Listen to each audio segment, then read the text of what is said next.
பிரமாணங்களில் தோற்றம், வளர்ச்சி, முக்கியத்துவம் என்கின்ற தலைப்பின் கீழ் இரண்டாவது அமர்வில் நாம் சந்திக்கின்றோம்.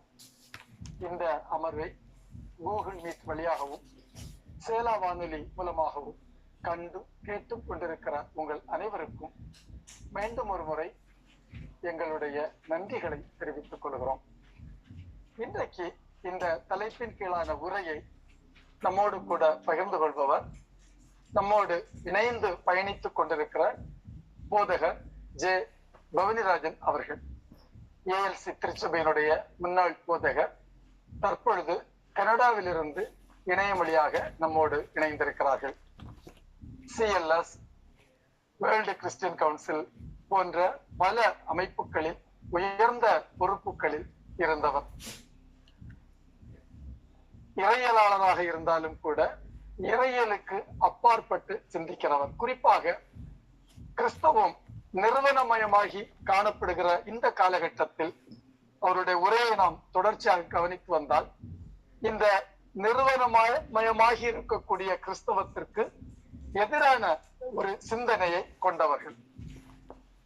கிறிஸ்தவம் என்பது தனிப்பட்ட நபர்களுக்குரியது, அது நிறுவனத்திற்குரியது அல்ல என்கின்ற சிந்தனையில் அவர்கள் ஆழமான பற்றுறுதி கொண்டவர்கள். மிகச்சிறந்த வாசிப்பாளர், கருத்துக்களை எல்லாம் கிரகிப்பது மட்டுமல்ல, ஒளிவு மறைவின்றி அதை மற்றவர்களுக்கும் சொல்ல வேண்டும் என்கின்ற ஆவலுடையவர். அந்த வகையில் ஒரு பெருமை மிகு நண்பராக நம்மோடு கூட அவர்கள் தொடர்ச்சியாக பயணித்து வருகிறார்கள். கடந்த வாரம் அவர்கள் விசுவாச பிரமாணத்தினுடைய தோற்றம், அதனுடைய வளர்ச்சி, இதை குறித்த தகவல்களை எல்லாம் மிக தெளிவாகவும் விரிவாகவும் நம்மோடு கூட பகிர்ந்து கொண்டார்கள். பல தளங்களிலிருந்து அவர்கள் கடுமையாக உழைத்து தேடி பெற்ற தகவல்களை ஒரு மணி நேரத்திற்குள்ளாக இலகுவாக நம்முடைய சிந்தைகளுக்குள் தந்துவிட்டு சென்றார்கள். அந்த உரையினுடைய தொடர்ச்சியை தான் இன்றைக்கு நாம் கேட்டிருக்கிறோம். இப்பொழுது நாம் உரையாளரிடம் செல்வோம். உரையாளர் அவர்கள் நம்மோடு கூட விசுவாச பிரமாணங்களுடைய தோற்றம், வளர்ச்சி, முக்கியத்துவம் குறித்த தகவல்களினுடைய இரண்டாவது அமர்வை பகிர்ந்து கொள்வார்கள்.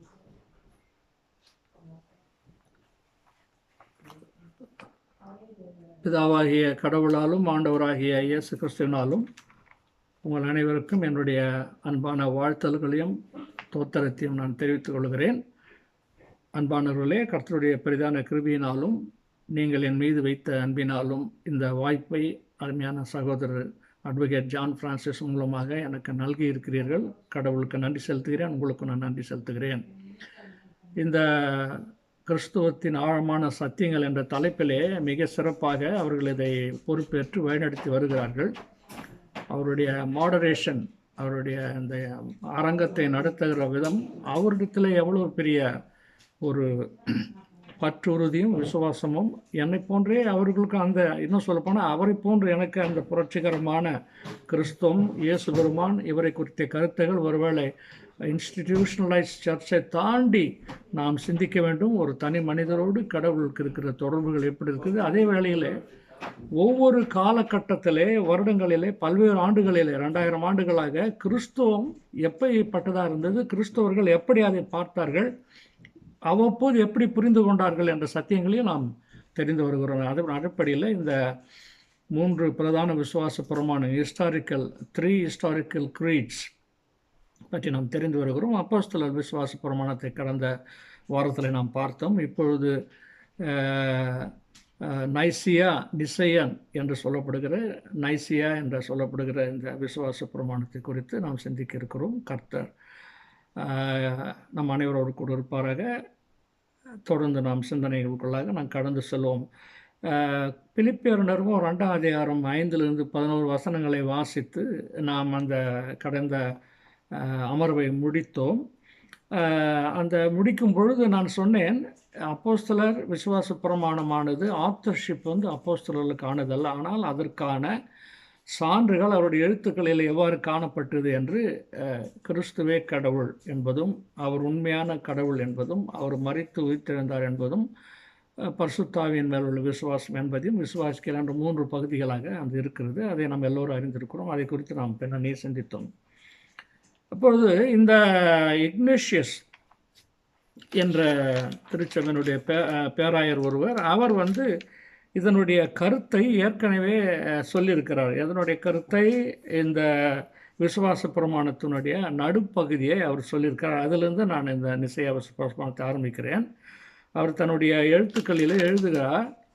அது ட்ராலியன்ஸ் என்ற எப்படி எபிரேயருக்கு அல்லது கொரிந்தியருக்கு ரோமருக்கு எழுதின நிருபம் போல ஆதி திருச்சபை சர்ச் ஃபாதர்ஸ் என்று அறியப்பட்டார்கள். சர்ச் ஃபாதர்ஸ் திருச்சபை தலைவர்கள். பழைய ஏற்பாட்டு நூல்களில் நமக்கும் தெரிந்தது முற்பிதாக்கள், ஆபிரகாம், ஈசாக், யாக்கோப், முற்பிதாக்கள் என்று அறிந்திருக்கிறோம். இஸ்லாமில் அவங்க தான், கிறிஸ்துவருக்கும் அவங்க தான், யூத சமயத்திற்கு அவர்கள் தான். ஆனால் திருச்சபையில் திருச்சபையில் ஆதி முற்பிதாக்கள் போன்ற ஆதி சர்ச் ஃபாதர்ஸ் இருந்தார்கள். அவர்களுடைய எழுத்துக்களிலிருந்து தான் இவைகளெல்லாம் அறிந்து கொண்டிருக்கிறான். அவர்கள் தான் இந்த சித்தாந்தங்களை எல்லாம் திருமறையின் அடிப்படையில் உருவாக்கினார்கள். அவர்களுக்குள்ளே வாக்குவாதங்கள் இருந்தது, வேறுபாடுகள் இருந்தது, அவைகளெல்லாம் கலைந்து இவர்கள் உருவாக்கப்பட்டிருக்கிறது என்று பார்த்தோம்.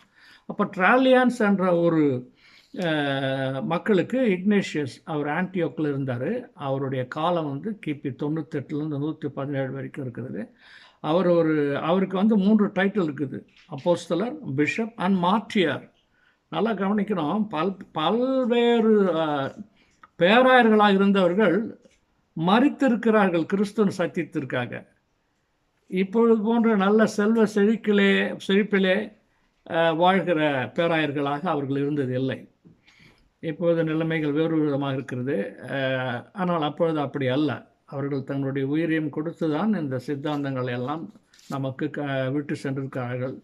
கடினமான திருமறை போதனைகளை நமக்கு எளிமைப்படுத்தி சென்றிருக்கிறார். அப்போ ட்ராலியன்ஸ் என்ற அந்த வகுப்பினருக்கு அவர் இவ்வாறு எழுதுகிறார்: இயேசு கிறிஸ்துவை தவிர வேறு யாராவது உங்களிடம் பேசும்போது கேளாதவராய் இருங்கள் அல்லது செவிடராய் இருங்கள். Become deaf when someone speaks to you anything other than Jesus Christ. சொல்றாரு. இவர் தாவீதின் குலத்தைச் சேர்ந்தவர், மரியாளிடத்தில் பிறந்தவர், உண்மையாகவே பிறந்து சாப்பிட்டு நம்மை போல் உண்டு குடித்து பொந்து பிலாத்தின் கீழ் உண்மையாக துன்புறுத்தப்பட்டு உண்மையாகவே சிலுவையில் அறையப்பட்டு வானோர், பூமியில் உள்ளோர், பூமியின் கீழ் உள்ளோர் இவர்களின் கண்களுக்கு முன்பாக மரித்தார். அவர் உண்மையிலேயே பிறந்த நாள் மரித்தோர்லேருந்து எழுப்பப்பட்டார். அவருடைய தந்தை அவர் எழுப்பினார். அதுதான் ஜஸ்ட்டு அவர் அந்த ஃபார்மேஸ் பண்ணுறாரு. இது நிறைய இடங்களை நீங்கள் பார்க்க முடியும். ஆனால் இது ஒரு இன்டர்பிரட்டர்ஸ் 1 வால்யூம் கமெண்ட்ரியில் இந்த மேற்கோளை நான் எடுத்தேன். அப்போ இயேசுவின் தனித்தன்மையை, முக்கியத்துவத்தை குறித்து இடைவிடாத வலியுறுத்தலை நாம் கவனிக்க வேண்டும். மரியாளிடத்தில் பிறந்தவர் என்ற செய்தி உட்பட. அப்போ இந்த 3ஆம் நூற்றாண்டின் முற்பகுதியில் ஹிப்போலிட்டஸ் என்ற ஒருத்தர் இருக்கிறாரு. அவருடைய ஞான ஸ்நானம் பிரமாணத்தில் ஆண்டவரை ஏற்றுக்கொள்ளும்போது ஞான ஸ்நானம் ஒரு முக்கியமானது. இப்போ அது இருக்கிறது. அதில் நமக்கு வேறுபட்ட கருத்து இல்லை. அதுதான் அடையாளமாக, கிறிஸ்துவ ஏற்றுக்கொண்டதுக்கு ரட்சிப்புக்கு அடையாளமாக, ஒரு சபைக்குள் சேர்வதற்கு அடையாளமாக அதை நம்ம வைத்திருக்கிறோம். அதை நான் இப்போ அது எல்லாருக்கும் தெரியும். அதை அப்படியே அந்த விசுவாச கேள்விக்கு பிதாவாகி ஆண்டவர் விசுவாசிக்கிறேன், அவர் மரியாளிடத்தில் அந்த பொந்துகுலத்தில் பாடுபட்டு சிலுவையில் அறைந்து விசுவாசிக்கிறேன், 3ஆம் நாள் உயிர்த்தெழுந்து, அப்படி என்ன ஸ்டேட்மெண்ட் அது, இதெல்லாம் கேள்விக்கு பதிலாக அது இருந்தது. ஆகவே இந்த கிறிஸ்தியல் குறித்த அந்த கிறிஸ்டாலஜின்னு ஆங்கிலத்தில் சொல்கிறாங்க. அதுதான் கிறிஸ்தியல் தமிழில் மொழிபெயர்த்திருக்கிறாங்க. வேறு மொழிபெயர்ப்பு இருக்கிறதா எனக்கு தெரியல. அந்த கிறிஸ்தியல் பற்றி பேசும்பொழுது அதுதான் இயேசு பெருமானுடைய நேச்சர், தன்மை. அதில் தான் இந்த எல்லா பிரமாணங்கள் எதிரான சித்தாந்தங்கள் எல்லாம் ஒடுக்கப்பட்டு அல்லது அவைகளுக்கு எதிராக கட்டமைக்கப்பட்ட இந்த பிரமாணங்கள், விசுவாச நம்பிக்கைகளாக இருக்குது. அப்புறம் அந்த அப்போஸ்தலர் அந்த கிறிஸ்துவ இந்த கட்டமைப்பில் செருகப்பட்ட போது அப்போஸ்தலர் விசுவாச பிரமாணம் நமக்கு அது செழுமை அடைந்தது முதல். பிறகு அந்த ஆரம்பத்தில் நம்ம பார்த்தோம், இந்த அப்போஸ்தலர் விசுவாச பிரமாணம் எப்படி ஒரு ரோமர் சின்னமாக இருந்தது என்று சொல்லப்பட்டிருந்தது. ஆனால் 4ஆம் நூற்றாண்டில் பிறகு அதனுடைய அப்போஸ்தலிக் பிரமாணத்தினுடைய இறுதி வடிவம் வந்து 8ஆம் நூற்றாண்டுக்கு முந்தியதாக இல்லை. ஆனாலும் 4ஆம் நூற்றாண்டிலிருந்து கிட்டத்தட்ட முழுமையடைந்த விட்ட மிகவும் விசுவாச பிரமாணங்களில் ஒன்று, பழமையான ஒன்று இது. அப்போ இந்த நிசையா விசுவாச பிரமாணத்துக்கு வரும்போது இந்த தோற்றத்தின் ஏற்கனவே நம்ம பார்த்தோம். இந்த டொசிட்டிக்ஸு என்ற அவர்களுடைய அந்த சித்தாந்தம், அப்புறம் ஞாஸ்டிக்ஸ் இவர்களுடைய சித்தாந்தம், இவைகளெல்லாம் எப்படி அதற்கு எதிராக எழுதப்பட்டிருக்கிறது, அவைகள் சரியில்லை என்று சொல்லி பவர்ஃபுல் அஃபர்மேஷனாக அதை வைத்தார்கள். அப்போ இந்த திருச்சபையானது துன்புறுத்தலின் புயலை கடந்து பேரரசின் சகிப்புத்தன்மையை பெற்ற நேரத்தில் ஒரு நிறுவனத்தின் ஒரு ஒரு ஒரு முழுமை கட்டமைக்கப்பட்ட ஒரு முழுமையான தலைமையோடு இருந்தது என்று நம்ம பார்த்தோம். இப்போ அதனுடைய தொடர்ந்து நிசையா விசுவாச அறிக்கையை நம்ம பார்க்கும்போது என்ன பார்க்குறோன்னா, இது வந்து நைசியன் விசுவாச அறிக்கை, தமிழில் அதனுடைய நைசியன்னு எழுதுகிறாங்க. நிசையா வந்து நிக்காயான்னு இருந்தது. கிபி 325 பேரரசர் கான்ஸ்டன்டைன் அவர்களால் ஒரு பொது சங்கம் கூட்டப்படுகிறது. அது இன்னை வரையில் அது எல்லாருக்கும் தெரியும். அது நிறைய பேர் திருச்சபை சர்ச்சு படிக்கிறவங்களுக்கு, பாஸ்டர்ஸுக்கு அல்லது டீச் பண்ணுற எல்லாருக்குமே இது தெரியும். இந்த நகரம் வந்து இப்பொழுது வந்து துருக்கியில் இருக்கிற டர்க்கியில் இருக்கிற இஸ்னிக் என்ற நகரத்தில், அது பழைய பேர் வந்து நிக்காயா என்று, அதாவது கிரேக்க மொழியில் நிக்காயா NIKAIA என்று ப்ரொனவுன்ஸ் பண்ணி எழுதி வைத்திருக்கிறார்கள். ஆனால் அது லத்தீன் மொழியில் நிசையா NICAEA என்று இருக்குது, NICE அப்படின்னும் எழுதுகிறாங்க என்று அறியப்பட்டது. இதன் காரணமாக தான் இது வந்து நைசியன், இந்த ப்ரொனவுன்ஸ் பண்ணும்போது நைசியன் நம்பிக்கை அறிக்கை என்று சொல்லப்பட்டது. இந்த கூடுகையில் வந்து 250லேருந்து 300 பேராயர்கள் கலந்து கொள்கிறார். நல்லா கவனிக்கணும். இதில் வந்து ஈஸ்ட் வெஸ்ட்டு, கிழக்கத்திய திருச்சபைகளும் மேற்கத்திய திருச்சபைகளும் சேர்ந்து, அதனால தான் ஃபஸ்ட்டு எக்குமெனிக்கல் கவுன்சில் என்று சொல்கிறாங்க. இங்கே வந்து கிரேக்கத்திய திருச்சபைகளை வந்து கிரீக் ஸ்பீக்கிங் சர்ச்சஸ்ன்னு சொல்லுவாங்க. மேற்கத்திய வெஸ்டர்ன் சர்ச்சஸ், அதான் ரோம் அந்த தலைநகரமாக கொண்டு, இங்கே கான்ஸ்டான்டினோப்பிள் ரோம், அது வந்து லாட்டின் ஸ்பீக்கிங் திருச்சபைகள் என்று சொல்லப்பட்டது. அப்போது இவங்க எல்லாருமே சேர்ந்து 250லேருந்து 300 பேர் கலந்து கொண்டதாக குறிப்பு சொல்லப்படுகிறது. ஆனால் பிஷப் அத்தனேஷியஸ்னு ஒருத்தர் இருந்தார். அவரை பற்றி தான் அந்த அத்தனேஷியஸ் கிரீடு பின்னால் படிக்க போகிறோம். அவரை பற்றி அதுக்கு பிறகு டீட்டெயிலாக அந்த கிரீடை நம்ம படிக்கும்போது பார்ப்போம். அந்த அத்தனேஷியஸனுடைய தகவல் படி என்ன சொல்கிறாரு, அவருடைய தகவல் படி 318 பேர் இதில் கலந்து கொண்டார்கள் என்று சொல்லப்படுகிறது. இந்த பொது கூட்டத்திற்கான செலவினங்கள் அனைத்தையும் அரசனுடைய ஏகாதிபத்திய கருவூலத்திலிருந்து, பேரரசினுடைய இம்பீரியல் ட்ரெஷரி, அது இம்பீரியல் ட்ரெஷரியிலேருந்து தான் செலவு செய்யப்பட்டிருந்து அந்த டீட்டெயில் கூட எழுதுகிறாங்க. யாரெல்லாம் இன்க்ளூடிங் ட்ராவல், மற்ற இடத்துலேருந்து எப்படி எந்தெந்த இடத்துலேருந்து வந்தாங்களோ பிஷப்பாங்க, அவங்களுக்கு ட்ராவல் சொல்கிறோம். ஏறக்குறைய ஒரு 2 மாதம் நடைபெறுது இந்த மீட்டிங் வந்து. இந்த திருச்சபையின் வரலாற்றில் இந்த நைசியன் நம்பிக்கை அறிக்கை மிகவும் ஒரு பிரபலமானது மட்டுமல்ல, அது ஒரு மிகவும் செல்வாக்கு மிகுந்த ஒன்றாக இன்றைய வரையில் இருக்கிறது. ஏனெனில் இது கிறிஸ்தவர்கள், இது ஏன் அது முக்கியம்னா, கிறிஸ்தவர்கள் the monotheistic aspect of the Christian worship, ஓரிரை கோட்பாடர்களாக கிறிஸ்தவர்கள் இருக்கிறார்கள் என்றதை இந்த கிரீடியில் நமக்கு சொல்லுது, விளக்குது. அதை நம்ம ஒன்று ஒன்றா பார்த்துட்டு வருவோம். ஆனால் அதில் என்ன விஷயம்னா, ஓரிரை கோட்பாடு இஸ்லாம் மாதிரி அல்ல, அது தவிர வேறு யாரும் அல்ல, அல்லது மற்ற ஓரிரை கோட்பாடு ஜுடாயிசம், தேவநாய கர்த்தர் நானே, அது ஓல்ட் டெஸ்ட்மெண்ட்டில். ஆனால் இங்கே நம்ம வந்து திருத்தவத்தில் இருக்கிற ஓரிரை காடு, அதுதான் அது வந்து தி காட் ஹேட்னு ஆங்கிலத்தில் சொல்கிறாங்க. கர்த்தத்துவம், தெய்வத்துவம் தான் ஒன்று, அதை நல்லா கவனிக்கணும். அந்த தெய்வத்துவத்தில் 3ஆக இருக்கிறதா, அதனால மூவரும் கடவுளர்கள் என்று, ஒரே கடவுள் தான் ஆனால் 3 நபர்களாக இருக்கிறார்கள் என்ற இந்த அறிக்கையில் விளக்கப்பட்டிருக்கிறது. இது வந்து எல்லா உலகளாவிய திருச்சபைகள் வந்து இந்த அறிக்கையை வந்து அது அங்கீகாரத்தை பெற்ற ஒரு அறிக்கையாக இருக்கிறது. பின்னால் 1034 ஒரு பிரிவு வருது வெஸ்டர்ன் சர்ச்சுக்கும் ஈஸ்டர்ன் சர்ச்சுக்கும். அதை நம்ம வந்து இந்த முடிவில் நம்ம அதை பற்றி படிப்போம். இந்த நைசியன் விசுவாச அறிக்கை என்று நாம் இன்று நம்ம சொல்லுவது ஆக்சுவலாக வந்து 325 இருந்த நைசியாவில் நடந்தது மட்டுமில்ல, 2 கவுன்சில்ஸினுடைய இது ஒரு ஒரு இது என்ன சொல்றதுன்னா 325 அந்த நடக்குது நைசியாவில். அதுக்கு பிறகு 381 வந்து கான்ஸ்டான்டினோபிளில் நடக்குது. இது 2 நடக்குது. அது இஸ்தான்புல், இப்போ இருக்கிற இஸ்தான்புல்.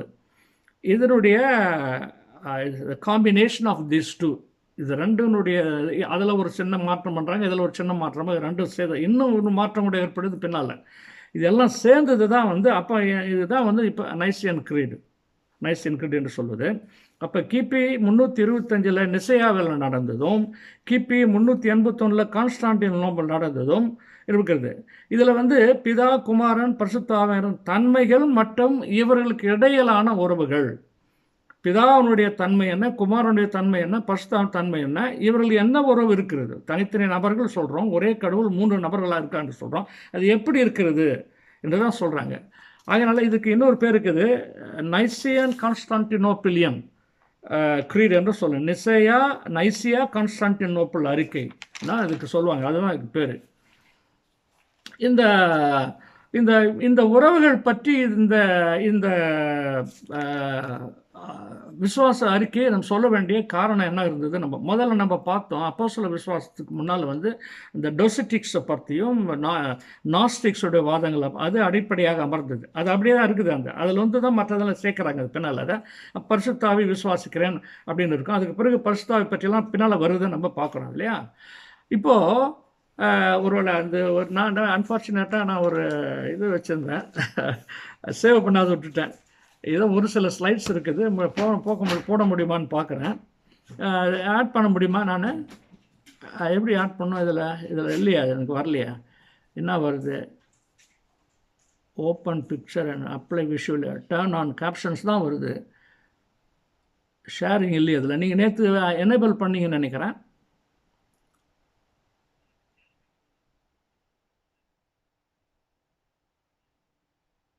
இல்லை, இதில் என்ன இருக்குதுன்னா, காஸ்ட் திஸ் மீட்டிங் அது அங்கே வரும். ஃபுல் ஸ்க்ரீன் இருக்குது, open picture, apply visual effects, turn on கேப்ஷன்ஸ்னு இருக்குது. வேறு எதுவும் இல்லையே, வரல எனக்கு. எதில் அது ஒன்றும் வரலையே அதில் எனக்கு. போனதில் அவர் அதான்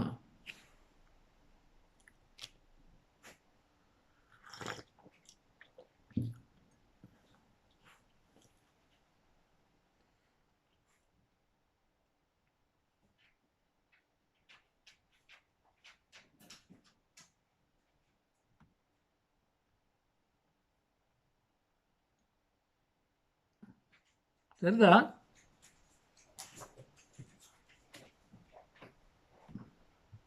தெரிதல்ல இல்லையா?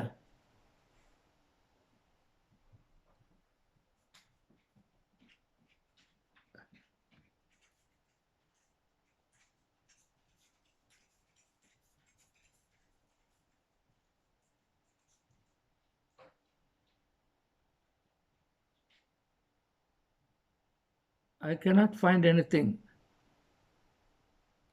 சரி, நான் அதுக்கு இன்னொரு நாளைக்கு தனியாக படம் நம்ம பண்ணி பார்ப்போம். ஓ, ப்ரெசன்ட் நவுன்னு ஒன்று இருக்குது, கரெக்ட், ஓகே. யா. ம் ம்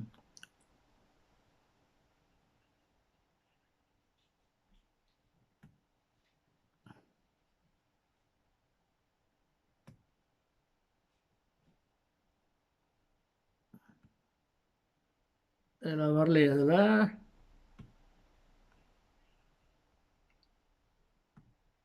ப்ரெசன்ட் நவுன் வரல. செலக்ட் டேப் ஆர் ஷேர்னு இருக்குது. வேறு செலக்ட் டேப் டு, ஓகே இருங்க வரேன்.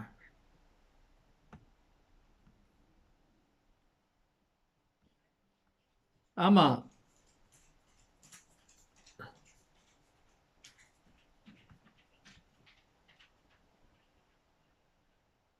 ஓ அப்படி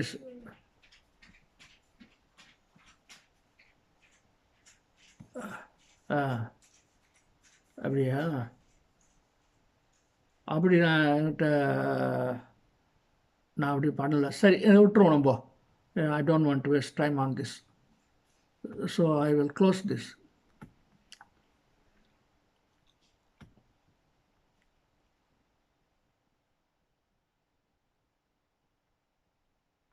இதில் இது என்னமோ வருதுங்க.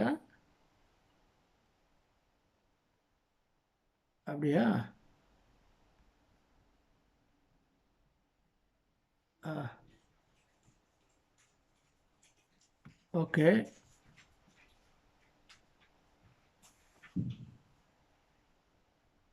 அப்படியா? இப்போ இதில் தெரியுதா? ஆ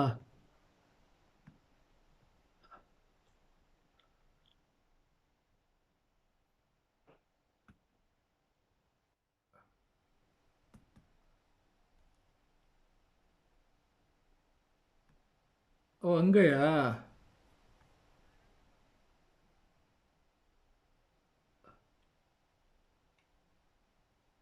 எதில்?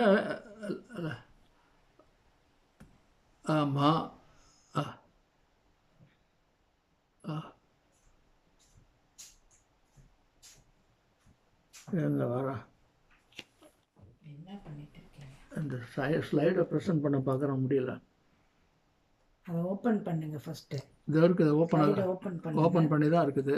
ஓப்பன் பண்ணிவிட்டு ஷேர் போடுங்க. இதாக இருக்குது. கீழே ஷேர் வருதா பாருங்க. ஷேர் தான் வந்துச்சு. இதில் வரலையா? இதில் இப்போ இங்கே இருக்குல்ல. கீழே ஷேர்னு வரும். அது அந்த இது கீழே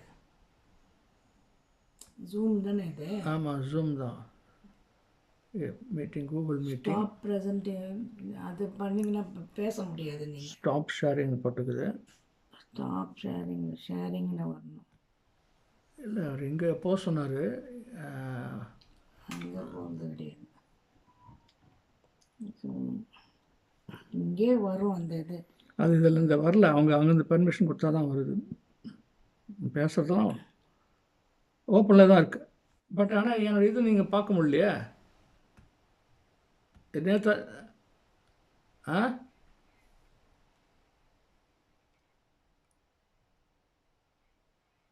இது ஓப்பன் பண்ணிட்டீங்களா நீங்கள் ஸ்லைடை? இது இருக்குது என்ன? ஆமாம். ஆ அது ஷேர் ஸ்க்ரீனுன்னு வரணும். அது இருக்குது பாருங்கள் ஸ்க்ரீனு. இதில் எங்கே இருக்குது? இப்போ பார்க்க முடியுதான்னு கேளுங்க உங்களை. தெரியுதா அப்போ? ஆ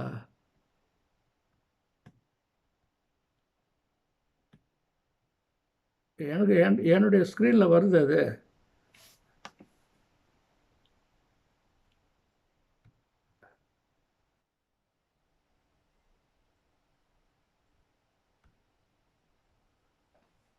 இங்கே ஷேர்ன்னு வரணும். அது இதில் வரமாட்டேது. அங்கே சொன்னால் தான் வருது. ஷேர் நான் ஒன்று கூட வரலையே. முதல்ல வந்துச்சு, அது கூட காணுமா இப்போ? இது ஓப்பனாக இருந்தால் தான் நீங்கள் ஷேர் பண்ண முடியும். இப்போ நான் இது எல்லாம் இருக்கா இப்போ? ஆனால் ப்ரெசன்டிங்னு வருது. But where it is sir? இப்போ தெரியுதுங்களா?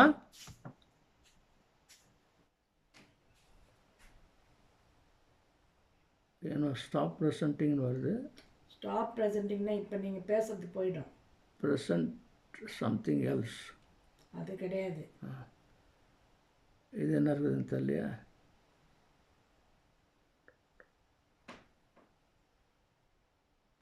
இதுதான் ப்ரெசன்ட் நவுன் வருது. இங்கே என்ன இருக்குது? Entire screen select tab to ஷேரா? இதை செலக்ட் பண்ணலாமா? விண்டோ, ஆ ஃபோட்டோ விண்டோ. ஆ இது ஓப்பன் பண்ணுங்க. ஆ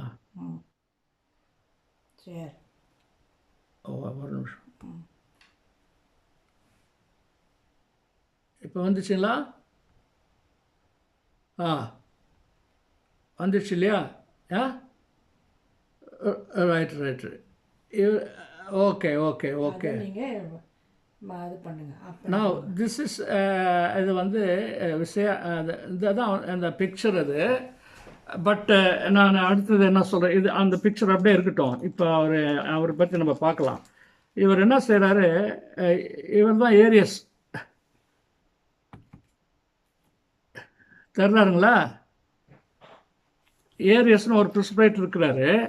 அவர் வந்து ஒரு Christian priest, presbyter, ascetic and Christian priest in Alexandria.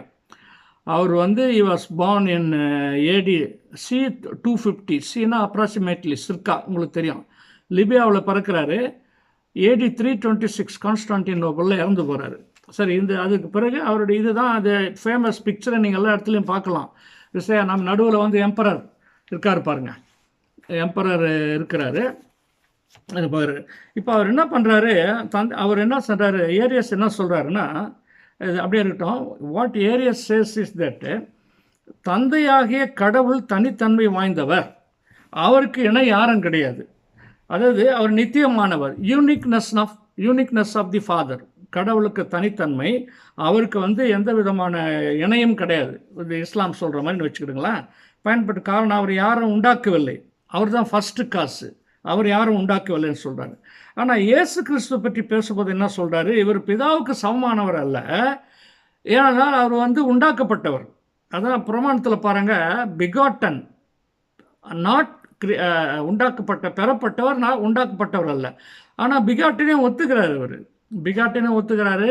ஆனால் எந்த பிகாட்டன் சொல்கிறாருன்னா, இவர் if father has begotten the son, then there is a time when the son was not in existence. பிதாவால் அவர் உருவாக்கப்படுகிறார் அல்லது பெறப்படுகிறார் என்றால் ஒரு காலகட்டத்தில் அவர் இல்லை. அப்போ இம்யூட்டபிலிட்டியும் கோஇட்டர்னல் என்ற தன்மைகளும் குமாரனுக்கு பொருந்தவில்லை. ஆனால் குமாரன் தெய்வத்தன்மை வாய்ந்தவர், கடவுளுக்கு பிதாவுக்கு சற்று குறைவானவர் என்று தன்னுடைய வாதத்தை அவர் வைக்கிறார். அங்கே பெரிய கும்பல் இருக்குதானா, அவரோடு கூட பெரிய கும்பல் இருக்கிறார். இயேசு கிறிஸ்து குமாரனை பற்றிய வாதம், கிறிஸ்துவின் கடவுளின் தன்மையை கொண்டிருந்தாலும் அவர் பிதாவுக்கு சமமானவர் அல்ல, அவருக்கு சற்று கீழானவர் ஆகும் அப்படின்னு சொல்கிறாரு. இவர் சொல்கிறதுக்கு காரணம் என்னன்னு சொன்னால், அவருடைய காலத்தில் அவர் ஒரு பகுத்தறிவினுடைய காலத்தில் என்ன பண்ணுறாரு, அங்கே ஒரு கோட்பாடு இருந்தது. அது வந்து என்ன கோட்பாடுன்னா, Platonist and Aristotelian thought. Whatever is divine, எதெல்லாம் இருக்குதா அது வந்து நிலையானது, அதுதான் தெய்வத்தன்மை வாய்ந்தது. எது வந்து நிறையாக இருக்கிறதோ அது தெய்வத்தன்மை வாய்ந்தது. எது வந்து இம்யூட்டபிலிட்டி, எது மாற்றத்துக்கு உட்படுகிறதோ அதற்கு தெய்வத்தன்மை கிடையாதுன்ற ஒரு கருத்து இருக்குது. அது பிளாட்டோனிஸ்ட் அண்டு அரிஸ்டாட்டிலியன் தாட்டு. ஆனால் அது இல்லாத இவர் காலகட்டத்தில் இப்படி ஒரு கருத்து இருக்கிறது. அது வந்து ரீசனிங்னு சொல்கிறாங்க. அதான் பகுத்தறிவின் அடிப்படையில் கீழ்நிலை கோட்பாடு, இன்சபார்டினேஷன். அப்போ பிதாவுக்கு ஒரு நிலையில் தேவதூதிலும் அவரை சிறியவராக உண்டாக்கினார் அப்படின்ற அந்த வசனங்கள் அடிப்படையில் சொல்கிறாரு. அப்போ மகன் ஒரு காலகட்டத்தில் இல்லாதவராக இருந்தார். அவர் மடியில் வயிற்றில் பிறக்கும்போது ஒரு காலகட்டத்தில் பிறக்கிறார், ஒரு காலகட்டத்தில் அவர். ஸோ இம்யூட்டபிலிட்டி அவருக்கு இதாகலை, ஆகையினால அவர் கோஇட்டர்னல் கிடையாது. ஆனால் கிறிஸ்து முற்றிலும் தெய்வீகமானவர், அதனால் அவர் தெய்வீகத்தன்மை முற்றிலும் அவருக்கு கிடையாது. அவர் இஸ் எ கிரியேட்டட் பீயிங், உருவாக்கப்பட்ட ஒரு உயிரினம். ஆனால் தந்தையிடம் வந்து சுயாதீனமாக இருக்கிறார். அப்போ காலங்களுக்கு முன்னால் அவர் உருவாக்கப்படுறார். இந்த உலகம்லாம் அது லோகாஸுக்கிட்ட வர்றாரு, லோகாஸை ஏற்றுக்கொள்கிறார், யோவான் 1 அதிகாரத்தை ஏற்றுக்கொள்கிறாரு. ஸோ இப்படி சொல்லிட்டு என்ன செய்கிறார், அவர் 3 வாதம் தான் அவன் வைக்கிறாரு. Uniqueness of father, immutability of God and son does not possess that. ஒரு காலகட்டத்தில் குமாரன் இல்லை, அவர் உருவாக்கப்படுறதுனால அவர் கிறிஸ்து குறைவானவராக இருக்கிறார். அதனால் வந்து அவருக்கு தந்தைக்கு சமமானவர் அல்லன்ற ஒரு கருத்தை சொல்கிறாரு. திருமறையிலேருந்து சில வசனங்கள்லாம் அவர் அதுக்கு எடுத்துக்காட்டாக வைக்கிறாரு. இதுதான் அவருடைய இவர் திருமறையிலேருந்து அவர் என்ன பண்ணுறாரு, God the father is immutable, the creator of the first cause, eternal. The son is begotten of the father, and hence there was a time he was not in existence, not co-equal with the father, a created creature with a divine nature, created before all time. அப்போ அவர் என்ன பண்ணுறாரு, திருமறையிலேருந்து இந்த மேற்கோள்லாம் காட்டுறாரு. என்ன சொல்கிறாரு, யோவான் 14 அதிகாரம் 28ஆம் வசனத்தில் என் பிதா என்னிலும் பெரியவராக இருக்கிறார் அப்படின்றத சொல்கிறாரு. அப்புறம் வந்து யோவான் 5ஆம் அதிகாரம் 19 பிதாவானவர் செய்ய குமாரன் காண்கிறது எதுவோ அதே அன்றி வேறெதையும் தாமாக செய்ய மாட்டார். நீங்கள் இதில் ஒன்று கவனிக்கணும். இதில் வந்து என்ன பண்ணுறாரு, ஏரியஸ் என்ன பண்ணுறாரு, இவரே பின்னால் சொல்கிறேன் நான் அதை, இவரே பண்ணுறாரு. Contradicts his own statement about the independence of the Son. இந்த வசனத்தை சொல்கிறாரு, ஆனால் குமாரன் இண்டிபெண்ட்டாக இருக்கிறாருன்னு சொல்கிறாரு. இங்கே வந்து என்ன சொல்கிறாரு, டிபெண்ட் ஆன் ஃபாதர். இந்த வசனத்தை மேற்கால் காட்டி சொல்கிறாரு. அதெல்லாம் அவருக்கு டிஃபென்ஸாக வருது பின்னால். அது நீங்கள் மனசில் வச்சுக்கிறேங்க. யோவான் 5:19 The son can do nothing of himself but what he seeth the father does. He does ன்னு போடுறாரு அவர். மார்க் 13ஆம் அதிகாரத்தில் 32ஆம் வசனத்தில் அந்த நாளையும் அந்த நாழிகையையும் பிதா ஒருவர் தவிர மற்றொருவனும் அறியான், பரலோகத்தில் உள்ள தூதர்களும் அறியார்கள், குமாரனும் அறியார் என்ற வசனம் சொல்கிறாரு. அதுக்கப்புறம் இயேசுவானவர் லூக்கா 2:52 இயேசுவானவர் ஞானத்திலும் மனுஷ தயவிலும் அதிகமாய் விருத்தி அடைந்தார்ன்ற அந்த லூக்கா வந்து 2 வசனத்தை அவர் எடுத்துக்காரு. அப்புறம் வந்து யோவான் 17 அதிகாரம் 3ஆம் வசனத்தில் ஒரு வசனத்தை சொல்கிறாரு, ஒன்றான மெய்த்தவனாகிய உண்மையும் நீர் அனுப்பினவராகிய இயேசு கிறிஸ்துவும் அறிவதே நித்திய ஜீவன் அப்படின்னு சொல்கிறாரு. இங்கேயும் நல்லா நம்ம கவனிக்கணும். இதில் பார்த்தீங்கன்னா ஒன்றான மெய்த்தவனாக உண்மையும் நீர் அனுப்பினவராகிய இயேசு கிறிஸ்து, the divinity of Jesus Christ and the co-equality of Jesus Christ is well revealed in this verse. ஆனால் அது ஒரு பகுதி எடுக்கிறார் அவர், ஒரு பகுதி எடுத்து இப்படி இருக்குது, அதனால் குமாரன் வந்து கீழானவர் அப்படின்ற ஒரு காரியத்தை சொல்கிறாரு.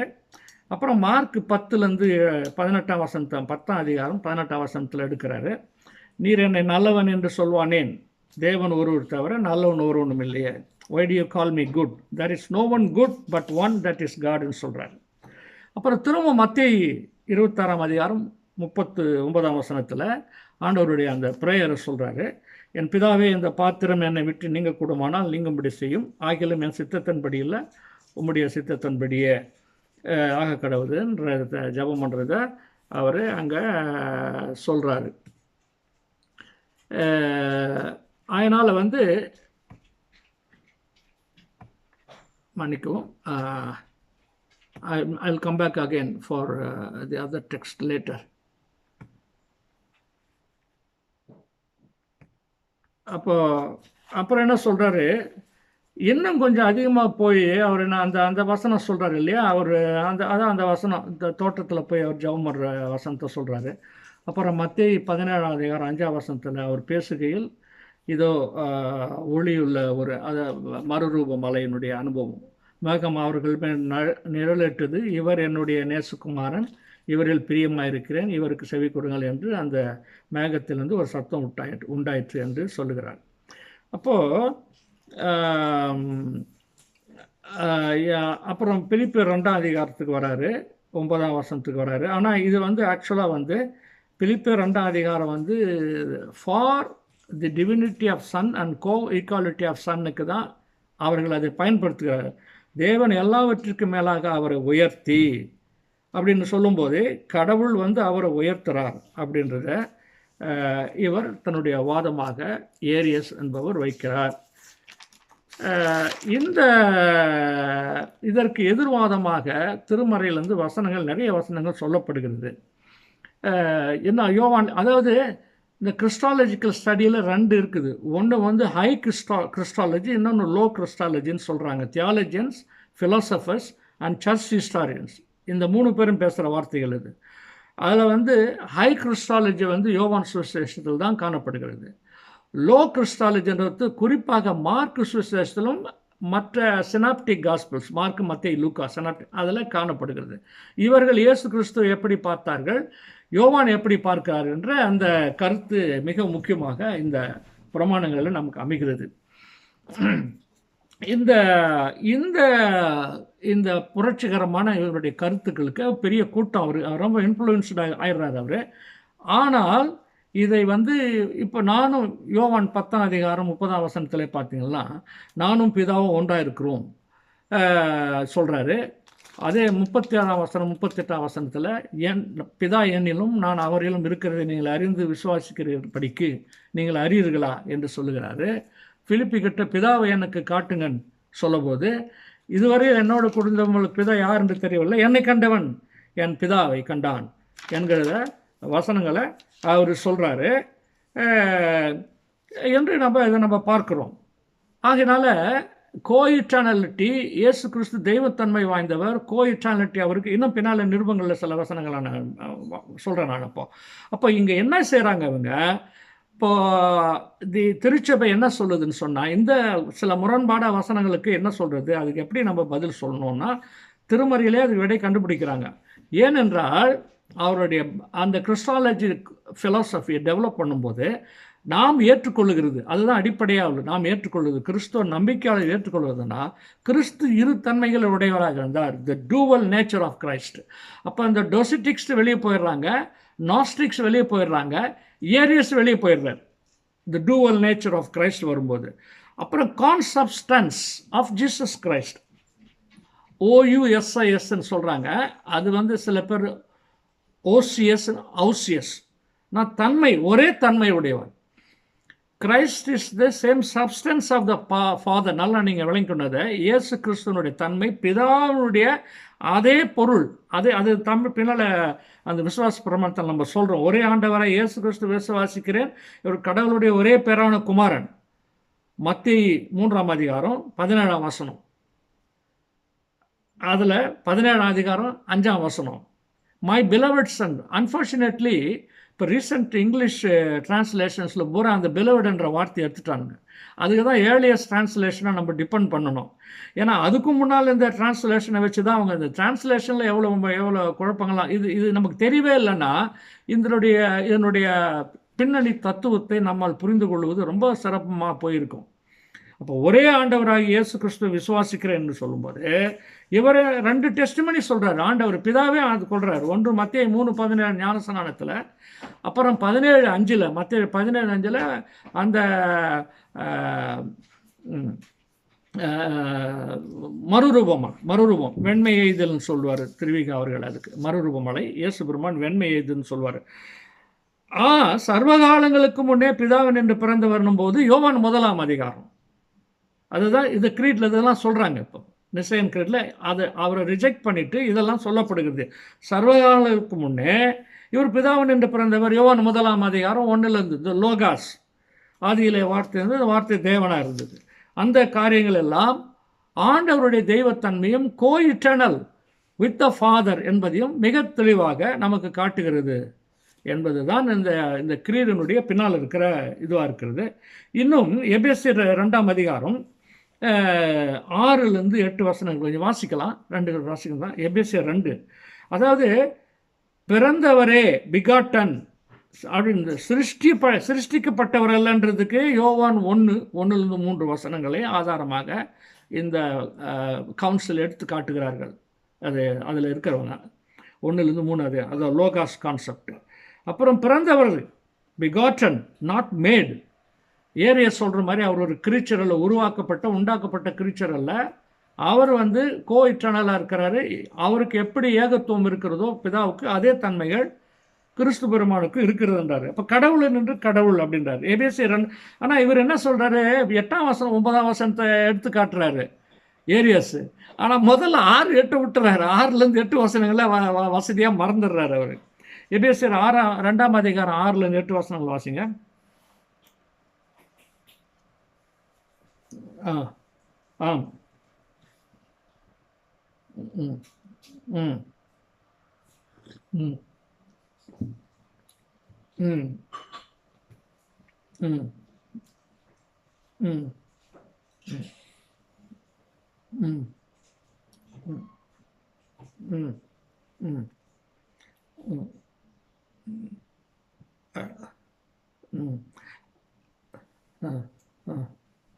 இப்போ அந்த முதல் பகுதியில் பார்த்தீங்களா, 6ஆம் வசனத்தில் பார்த்தீங்கன்னா, அது கடவுள் நின்ற கடவுள்ன்றதுக்கு பின்னணியாக அது அமைகிறது. மெய்யான கடவுள் பிதாவோடு ஒரே தன்மையான, அது என்ன புதிய திருவிழுத்தில் என்ன எழுதிக்கிறாங்க, ஏக வஸ்துவானவர். இதில் வந்து எப்படி இருக்குதுன்னு சொன்னால், இந்த அந்த திரும்ப வாசிங்க அந்த வசனம் திருவிழுத்தில் இணைந்த நிலையில் படிங்க. அவரோடு இருங்க அந்த வசனம் இருங்க ஒரு சரி, தொடர்ந்து படிங்கள.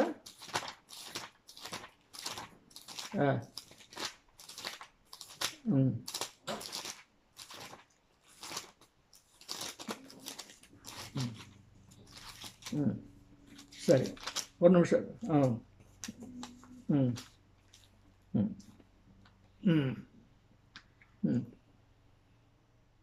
சரி, இயேசு கிறிஸ்துவுக்குள், அது 7ஆம் வசனம் சொல்லுங்க. இயேசு கிறிஸ்துக்குள் நம்ம அவரோடு கூட எழுப்பி இயேசு கிறிஸ்துக்குள் அன்றது அதை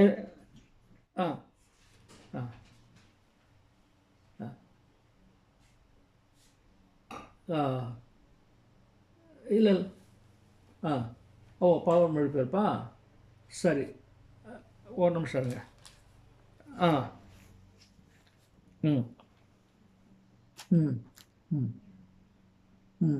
கிருபை, அது வந்து அப்போ 5ஆம் வசனம் படிங்க. கிறிஸ்துவுடனே கிருபையினாலே ரட்சிக்கப்பட்டீர்கள் வருது இல்லையா. நம்மை கிறிஸ்துவுடனே கூட உயிர்ப்பித்தார்.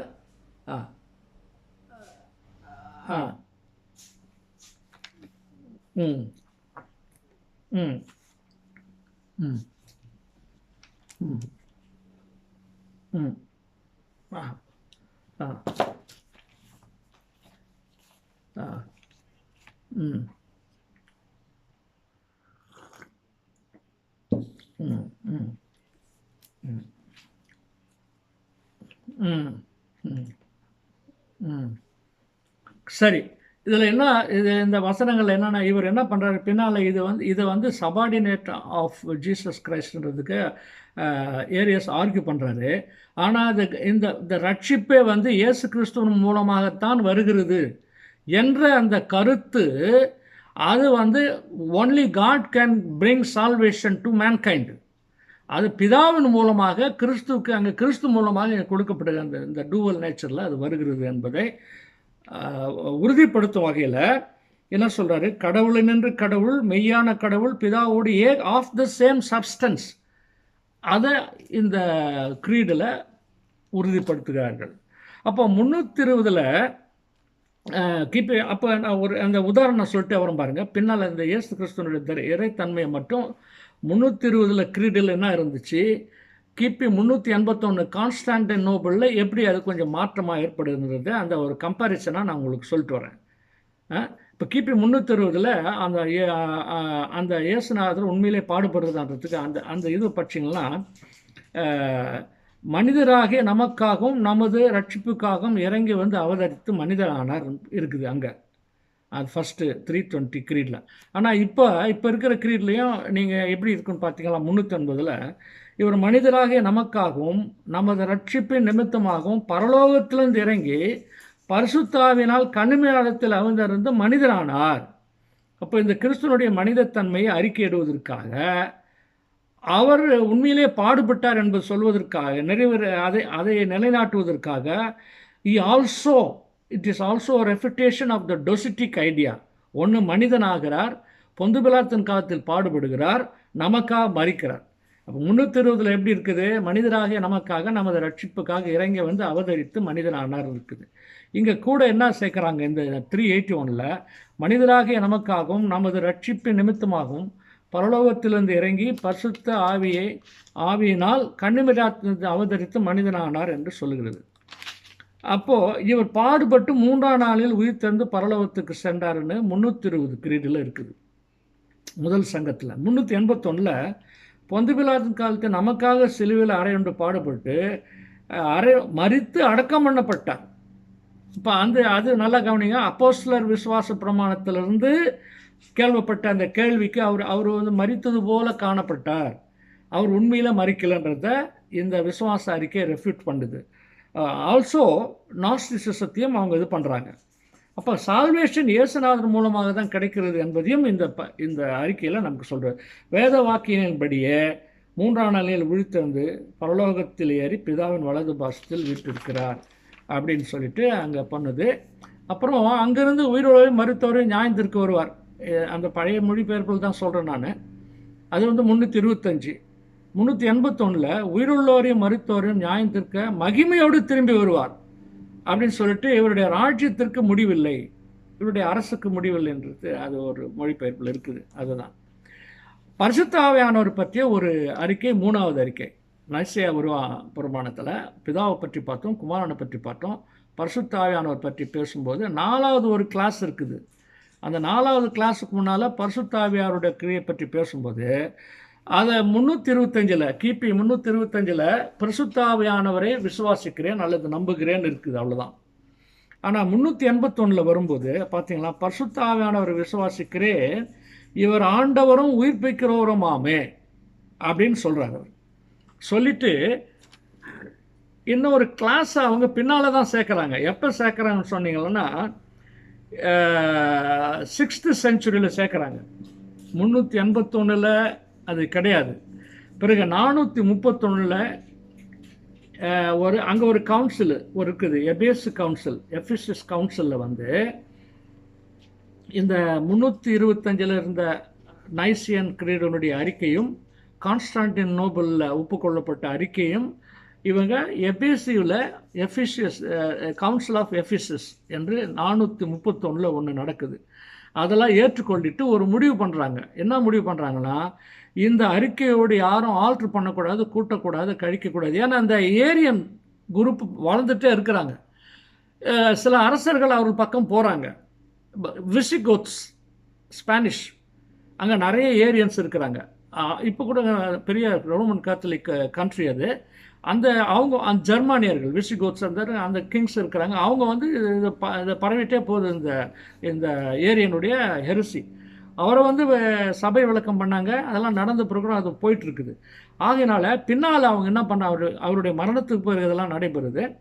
அதுக்கு பின்னால் என்ன பண்ணுறாங்க, அது பண்ணக்கூடாதுன்ற ஒரு முடிவு பண்ணுறாங்க.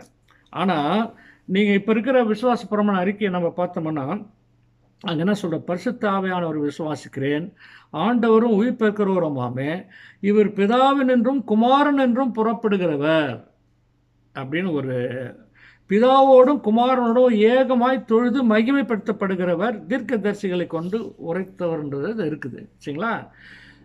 இதுக்கு ஒரு தி ப்ரொசஷன் ஆஃப் த ஹோலி ஸ்பிரிட்னு பேர், புறப்படுகிறவர். இந்த ப்ரொசஷன் ஆஃப் த ஹோலி ஸ்பிரிட்டில் ஒரு கான்ட்ரவர்சி திரும்ப வருது. முதல்ல சன்னை குறித்த ஒரு கான்ட்ரவர்சி வருது, இப்போது பரிசுத்த ஆவியானவர் குறித்து ஒரு கான்ட்ரவர்சி வருது. இந்த ப்ரொசஷனில் என்ன சொல்கிறாங்க, ஃபிலியோகே கான்ட்ரவர்சின்னு பேர். அதுக்கு ஃபிலியோகே, FILIOQEE, ஃபிலியோகே அப்படின்ற லத்தீன் வார்த்தைக்கு பொருள் மகனிடமிருந்து மற்றும் மகனிடமிருந்து. அப்போது ஆரம்பத்தில் ஈஸ்டர்ன் சர்ச்சு என்ன பண்ணாங்க, பிதாவினிடத்திலிருந்து புறப்படுவராகிய பரிசுத்த ஆவியானவர். ஆனால் பின்னால் பிதாவினிடத்திலிருந்தும் குமாரனிடத்திலிருந்தும் பரிசுத்த ஆவியானவர், double procession of the Holy Spirit கிரீடில் சேர்க்குறாங்க, இன்சர்ட் பண்ணுறாங்க. அது பண்ணக்கூடாதுன்னு என்ன பண்ணுறாங்க, ஈஸ்டர்ன்லேயும் வெஸ்டர்ன்லேயும் அதான் 1034 1034 54 நினைக்கிறேன், கரெக்டாக சொல்கிறேன், அது ஏற்படுது. ஆனால் இது எப்படி ஏற்றுக்கொண்டாங்க, இது கரெக்டானு சொல்லிட்டு நம்ம பார்க்கணும். ஈஸ்டர்ன் சபைகள் அதில் அந்த 431 எஃபிசஸ் கவுன்சிலுடைய முடிவை நம்ம ஏற்றுக்கொள்ளணும் ரொம்ப ஸ்ட்ராங்காக இருந்துடுறாங்க. ஆனால் வெஸ்டர்ன், அதான் ரோம சபைகள், அது ரோமன் கத்தோலிக்க சபை ஆகிடுது. அவங்க God from God and the சன்ன்றதோடு கூட சிலியோக்குன்றது என்ன பண்ணுறாங்க, and the Holy Spirit proceeds from the Father and Son, பிதாவினின்றும் குமாரனின்றும் பரிசுத்த ஆவியானவர் புறப்படுகிறார்னு சொல்லிட்டு. இப்போ பிதாவினின்று மட்டும்தான் புறப்படுகிறார்ன்ற கருத்தை வெஸ்டர்ன் சர்ச் எடுத்துக்கிட்டாலும் அவங்க அதை கூட சேர்க்குறாங்க. ஆனால் ஈஸ்டர்ன் சர்ச் அந்த சில வசனங்கள், யோவான் 15ஆம் அதிகாரம் 26ஆம் வசனத்தில் பரிசுத்த ஆவியாருடைய புறப்படுதலை பற்றி திருமறை சான்றுகளாக வைத்திருக்கிறார்கள்.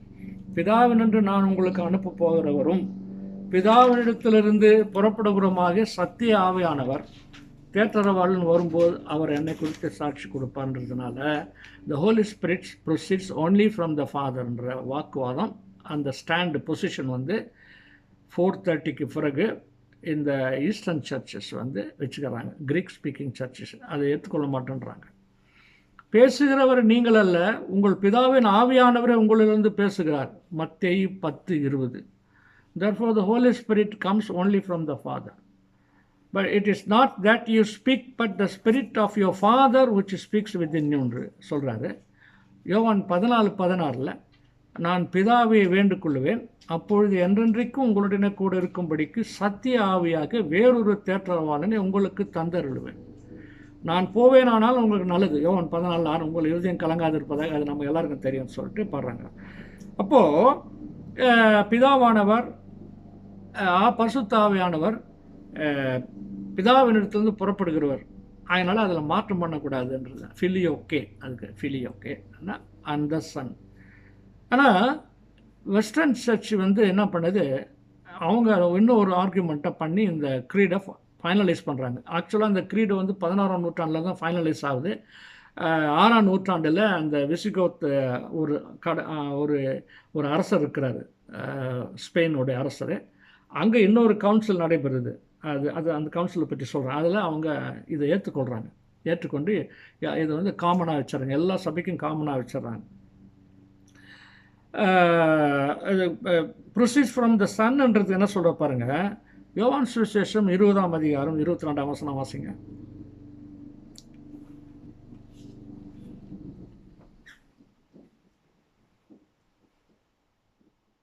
யோவான் 20:22.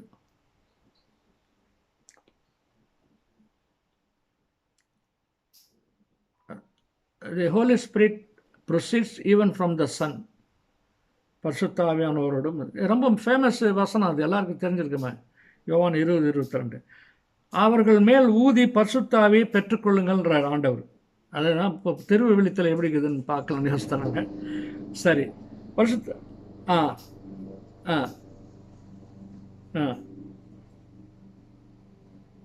சரி, அதான்.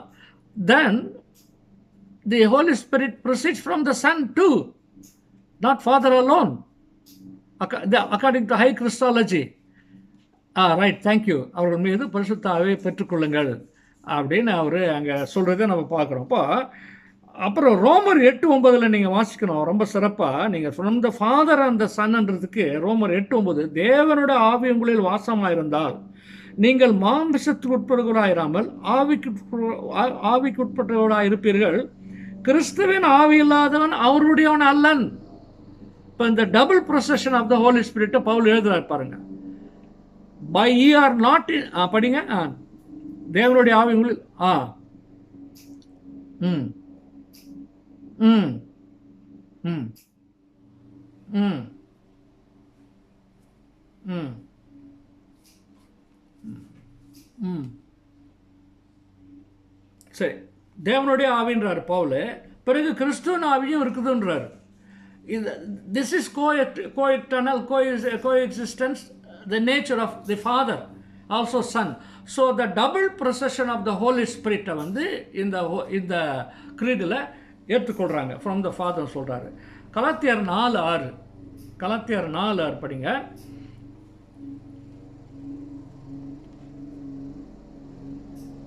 கலாத்தியர் 4:6. ம் ம் ம் ம் ம் ம் ம் ம் சரி, அது நீங்கள் புத்திரராக அது இருக்கிறபடினா அப்பா பிதாவென கூப்பிடத்தக்க தேவன் தமது குமாரனுடைய ஆவியை உங்கள் இருதயங்களில் அனுப்பினார். Just like how the Holy Spirit proceeds from the Father, and it also proceeds from the Son, which the Father himself does. அப்படின்ற அந்த வசனம். அப்புறம் பிலிப்பியர் 1:19 இதுதான் ரொம்ப ஒரு இன்னொரு முக்கியமான வசனமாக இருக்குது.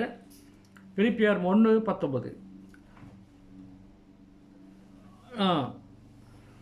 ம் ம் ம்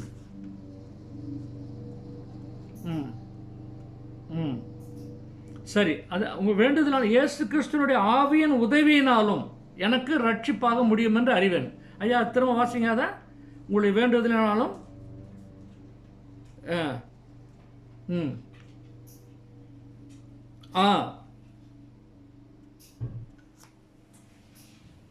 சரி, ரட்சிப்பை விடுதலைன்னு போட்டாங்க. அதுதான் சில மொழிபெயர்ப்புகளில் எனக்கு எனக்கு எனக்கு இருக்கிற கஷ்டம்.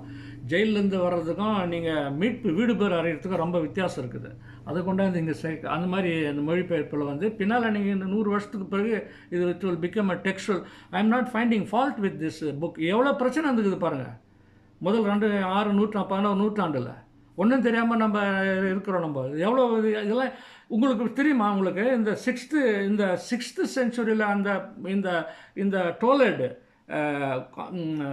கவுன்சில் விசிகோத் அரசர் ஃபர்ஸ்ட் கிங், அவர் பேர் வந்து சொல்கிறாருங்க.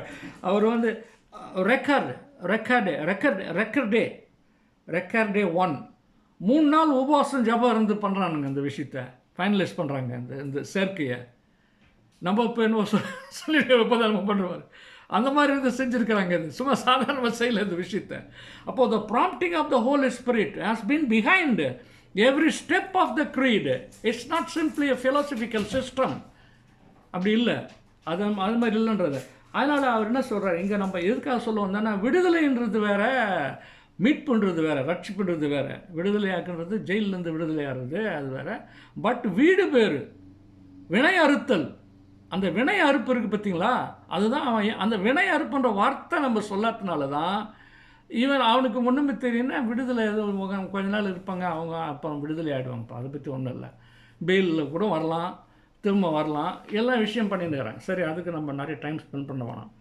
ஸோ அப்போ ஒன்று, the Holy Spirit is called here, the Holy Spirit is called the Spirit of the Son, the Spirit of Christ. இந்த 1:19 நீங்கள் ரொம்ப ஏர்லியஸ்ட் கமெண்ட்ரிஸ்லாம் எடுத்து பார்த்தீங்களா, அதுதான் அவங்க ஃபார்மேட் பண்ணும்போது இதை எடுத்துக்கிறாங்க இதை. So the double procession of the Holy Spirit வந்து பவுலுடைய எழுத்துக்கள்லையும் இயேசு பெருமானுடைய போதனைகளிலும் இன்னும் ஒன்று சொல்கிறேன் பாருங்கள். பிதாவானவர் தான் மரித்தோரை எழுப்பதற்கு எப்படி அவர் தான் அந்த வல்லமையை எழுப்புவதற்கு குமாரனுக்கு கொடுத்திருக்கிறார். பிதா உயிரோடு இருப்பது, பிதா வந்து அவர் வந்து என் ஜீவனை கொடுக்கவும் அதை பெற்றுக்கொள்ளவும் எனக்கு அதிகாரம் உண்டுன்னு ஆண்டவர் சொல்கிறாரு. அப்போஸ்தல நடவடிக்கையில் சில பிரச்சனை பண்ணுறாங்க அவங்க.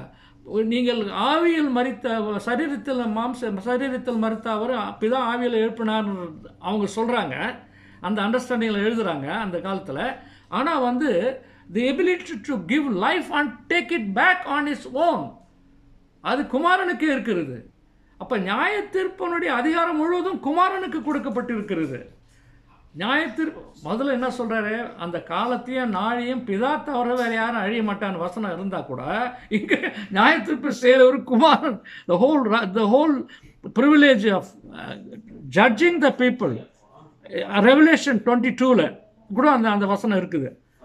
த double procession of the Holy ஸ்பிரிட்டை வந்து இந்த நிச்சயன் விசுவாச கிரீடில் சேர்க்கறதுனால தான் பிதாவோடும் பரிசுத்தாவியோடும் அவர் பிதாவோடும் குமாரனோடும் பரிசுத்தாவியான புறப்படுகிறார் என்று சொல்கிறாங்க.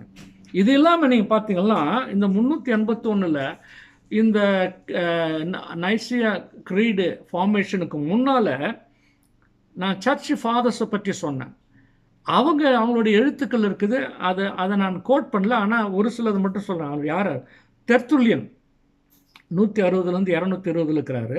ஜெரோம் 347 420, அம்ப்ரோஸ் 338 397 இருக்கிறாரு. அகஸ்டின் 354 400. இவங்கெல்லாம் தன்னுடைய எழுத்துக்கள் எழுதியிருக்கிறாங்க. The double procession of the Holy Spirit பற்றி.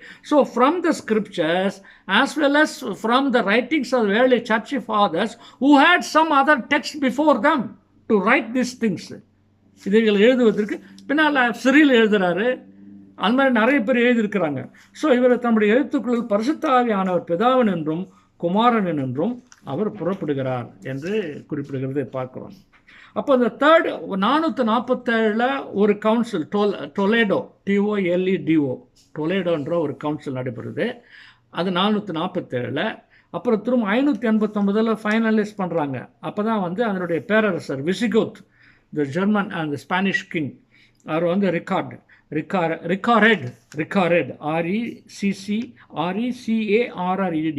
கிங் ரிகார்ட் ஒன்று என்ன பண்ணுறாரு, இந்த insertion of the procession of the Holy Spirit, double procession of the பிதாவின் என்றும் குமாரன் என்றும் அதுக்கு தான் ஃபிலியோகே கான்ட்ரவர்சின்னு பேர் அதுக்கு. நிறைய எழுத்து இருக்குது, நிறைய அதை பற்றி ஸ்பீச்சஸ்லாம் இருக்குது. அதை வந்து அவங்க என்ன பண்ணுறாங்க, நிச்சயம் கிரீடில் எடுத்துகிட்டு என்ன பண்ணுறாரு, இந்த ஏரியஸை வந்து பேனிஷ் பண்ணிடுறாரு. அவர் அந்த கிறிஸ்டின்ஸு பூரா ஏரியஸ் பண்ணவங்களாம் என்ன பண்ணிடுறாங்க. அதுக்கு பிறகு அந்த வெஸ்டர்ன் சர்ச் என்ன பண்ணுது, இவென்ச்சுவலி இந்த 11th century, அதாவது 1034 இந்த ஈஸ்டர்ன் சர்ச்சஸ் இது ஏற்றுக்கொள்ள மாட்டுறாங்க. எபேசு கவுன்சில் 431 நடந்த பொழுது அதை ஆல்ட்ரு பண்ணக்கூடாதுன்னு முடிவு பண்ணியிருக்கிறது. அதை வந்து திருமறையின் அடிப்படையெல்லாம் சர்ச் ஃபாதர்ஸ் பண்ணியிருக்கிறாங்க. அதை நம்ம மாற்றக்கூடாது. அதுலேருந்து நீங்கள் மாற்றுறதுனால அது வந்து அன்லாஃபுல், அது வந்து கேனானுக்கு விரோதமான, கேனான் லாவுக்கு விரோதமானது, நாங்கள் அதை செய்ய மாட்டோம்னா பண்ணிடுறாங்க, அவங்க முடிவு பண்ணிடுறாங்க. அதனால் அதுதான் ஃபஸ்ட்டு, அதாவது செகண்ட் லார்ஜஸ்ட் ஸ்கிசம்னு சொல்கிறோம் இல்லையா. செகண்ட் உங்களுக்கு எல்லாருக்கும் தெரியும், ரிஃபார்மேஷன் 1300 1500 அது ரிஃபார்ம் உருபெறுது. ஆனால் 1300 ஆரம்பிக்குது. இது வந்து 1034 இது நடந்தது. அதற்கு பிறகு ரோமன் கத்தோலிக்க சபையில் தான் இது வந்து இந்த இப்போ நம்ம பார்க்குற க்ரீடு அந்த டொலேடோ கவுன்சிலுக்கு பிறகு அவர்கள் ஏற்றுக்கொண்ட பிறகு ரோமன் கத்தோலிக்க சபை பின்னால் அதை அப்ரூவ் பண்ணுறாங்க. அவர் வந்து லியோ III அல்லது இன்னொருத்தர் சரியான ஞாபகம் எனக்கு, என்னோட கவனத்திலிருந்து சொல்கிறேன், நான் அதை குறிப்பிட்டு நான் மறந்துட்டேன். ஸோ இப்போ அந்த க்ரீடு தான் இப்போ நம்ம வந்து வச்சுட்டு இருக்கிறோம். இப்போ அந்த 4வது கிளாஸ் வந்து என்ன தெரியும்னா, பரிசுத்த ஆவியானவர் விசுவாசிக்கிறேன்னு சொல்லிட்டு ஒரே அப்போஸ்தலர் சபை உண்டு விசுவாசிக்கிறேன், பாவ மன்னிப்பாக ஒரே ஞான ஸ்நானம் உண்டு என்று அறிக்கையிடுகிறேன், மரித்தோர் உழுத்துதல் வரும் நித்திய ஜீவன் எதிர்பார்த்து கொண்டிருக்கிறன்றது தான் 4வது கிளாஸ். இது வந்து இதில் யாரும் கான்ட்ரவர்சி இல்லை. இப்போ கான்ட்ரவர்சி இருந்தது வந்து சன்னை பற்றி இருந்தது, குமாரனை பற்றி இருந்தது, நேச்சரை பற்றி இருந்தது. அப்போ பிதாவினுடைய நேச்சரும் குமாரனுடைய நேச்சரும் இது ஃபார்மேஷன் ஆஃப் த ட்ரினிட்டியும் இதுதான் அடிப்படையாக அமையுது.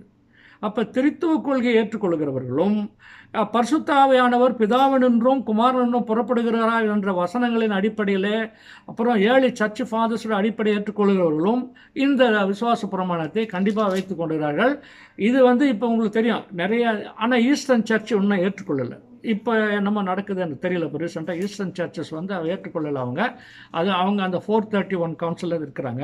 ஆனால் உலகளாவிய அளவில் நாம் இப்போது அறிந்து வைத்திருக்கிற நம்முடைய சபைகளிலே சொல்கிற நிச்சய விசுவாச பிரமாணம் உருவாக்கப்பட்ட விதம் இப்படியாகத்தான் இது இருக்கிறது என்று நம்ம தெரிந்து கொள்ள வேண்டும். ஆக இதில் என்ன இருந்துச்சுன்னா அங்கே சொல்லுங்கள், நான் உங்களுக்கு சொல்கிறேன் பதில். பிறகு லாஸ்ட் செஷனில் கூட ஒரு சில விளக்கங்கள், விட்டு போன விளக்கங்களை சொல்லுவேன். ஆனால் இப்போ ஒரு குறிப்போடு நான் முடிக்க விரும்புகிறேன். நான் இப்போ இந்த ஏரியஸுடைய மரணத்தை பற்றி ஒரு பெரிய பிரச்சனை இருக்குது. ஏரியஸ் பிரிஸ்பைட்டர் வந்து அவரை வந்து பேனிஷ் பண்ணிடுறாங்க இல்லையா. கான்ஸ்டன்டைன் எம்பரரை பேனிஷ் பண்ணுறாரு. ஆனால் எம்பரர் கான்ஸ்டன்டைனுடைய மகளுக்கு அங்கே 2 பேர் எசுபிஎஸ்ன்னு ஒருத்தர் இருக்கிறாரு, இன்னொருத்தர் 2 பேர் இருக்கிறாங்க. அவங்க இவரை சப்போர்ட் பண்ணுறாங்க, இவருடைய எழுத்துக்களை சப்போர்ட் பண்ணுறது, குரூப்பை சப்போர்ட் பண்ணுறாங்க. அவங்களுக்கு இவர் மேலே ஒரு நல்ல சாஃப்ட் கார்னர் வந்து இப்போ கான்ஸ்டன்டைன் எம்பரரே என்ன பண்ணிடுறாரு, கொஞ்ச காலத்தில் இவங்க மேலே இருந்த அந்த கோவத்தெல்லாம் என்னெல்லாம் பேனிஷ் பண்ணாங்களோ அவங்களுக்கெல்லாம் பண்ணி கொஞ்சம் சாஃப்ட் ஆகிடுறாரு. சாஃப்ட் ஆகிட்டு ஏரியஸை வந்து நீங்கள் திருப்பி கொண்டாந்து நம்ம சேர்த்துக்கலாம் அப்படின்னு சொல்லிட்டு அவரை வந்து திரும்ப கான்ஸ்டான்டினோப்பிளுக்கு வர சொல்கிறாங்க. இது வந்து அந்த 330 நடைபெறுதுன்னு நினைக்கிறேன். அவர் வராரு. அவர் திருப்பி வந்தோன்னா அவர் ஒரு குரூப் எல்லாருக்கும் ரொம்ப சந்தோஷமாகிடுது. அவர் வந்து அப்போ அலெக்சாண்டர்னு பிஷப் போட்டுருக்காரு. அந்த அலெக்சாண்டருக்கு வந்து என்ன பண்ணுறாரு, இவர் வந்து எம்பரர் கான்ஸ்டன்டைன் வந்து please admit him into the சர்ச்ன்றாரு. அப்போ அட்மிட் பண்ணும்போது என்ன அங்கே ப்ராசஸ்ன்னு சொன்னால், என்ன ப்ரொசீஜர்னு சொன்னால், அந்த சமயங்களில் கம்யூனியன், ஹோலி கம்யூனியன் கொடுத்து அவங்களை ஏற்றுக்குவாங்க. அப்போ சபை விலக்கம் பண்ணப்பட்டவங்க திரும்ப ஹோலி கம்யூனியன் பெற்று அவர் உள்ளே வர வேண்டும். அலெக்சாண்டருக்கு அதில் பிரியம் இல்லை. ஆனால் ராஜா வந்து சொல்கிறேன், ஆனால் அலெக்சாண்டர் இவர் ஏரியஸோடைய கொள்கையே கடைசி வரைக்கும் ஏற்றுக்கொள்ளவே இல்லை. அது நம்ம எல்லாம் பண்ணிட்டோம், எல்லாம் இப்போ ஏன் சாஃப்டாக போகணும் இவர் மேலே அப்படின்னு சொல்லி அவர் ஒரு ஜபம் பண்ணுறாரு. ரொம்ப வருத்தமாக இருந்துச்சு. நாளைக்கு கம்யூனியன் கொடுக்கணுன்னா ஒன்று நான் இருக்கக்கூடாது, இல்லைன்னா அந்த ஆள் இருக்கக்கூடாது, செத்து போயிடுவோம் அப்படின்னு ஒரு ஜபத்தை பண்ணுறாரு அவர். அடுத்த நாள் காலையில் அவர் குரூப்பாக வராரு. ஆனால் என்ன மிஸ்டீரியஸ் டெத்துன்னு சரித்திரத்தில் சொல்லப்படுகிறது. அந்த கான்ஸ்டன்டைன் ஃபோரம் ஒரு ஸ்கொயர் மாதிரி ஒரு இடம் இருக்குது. அங்கே வந்து எனக்கு நல்லா ஒரு அவரை பற்றி நல்லா சொல்கிறாங்க. ரொம்ப டாலான மனுஷன், ஒரு strong person, soft spoken person ஏரியஸ்ன்னு சொல்லிட்டு சொல்கிறாங்க. டிஸ்கிரிப்ஷன், அவரை பற்றி டிஸ்கிரிப்ஷன். திடீர்னு அவருக்கு ஒரு வயிறு வலி வருது, பயப்படுறாரு. இங்கே பக்கத்தில் எதுவும் ரெஸ்ட் ரூம் இருக்குதான்னு கேட்குறாரு. அங்கே ஒரு இடத்துல அனுப்புகிறாங்க. போய் ரொம்ப நேரம் ஆச்சு, ஆள் வரல. அங்கே போய் பார்த்தா அவர் செத்து கிடக்கிறார். சாதாரணமாக செத்து கிடக்கல, அவருடைய வயிறு வெடித்து அவருடைய ஈரல், அவருடைய குடல், அவருடைய கல்லீரலாம் வெளியே வந்து ரத்தத்தில் கிடந்தார். இதை வந்து ஏர்லி சர்ச்சில் அப்போஸ்தலர் 1:18 வாசிங்க. அப்போஸ்தலர் 2:1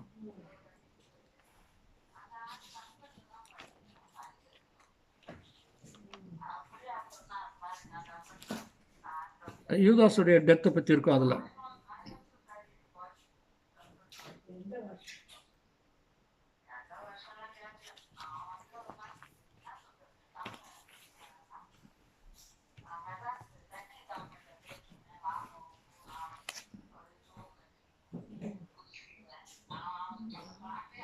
ம் ம் ம் ம் ம் சரி, இங்கே வந்து அவன் நிலத்தை சம்பாதித்து தலைகடாக விழுந்தான், நான் வயிறு வெடித்து குடல் எல்லாம் சரிந்து போயிட்டுன்னு சொல்லிட்டு இருக்குது இந்த மொழிபெயர்ப்பில். ஆக்ஸ் 1:18.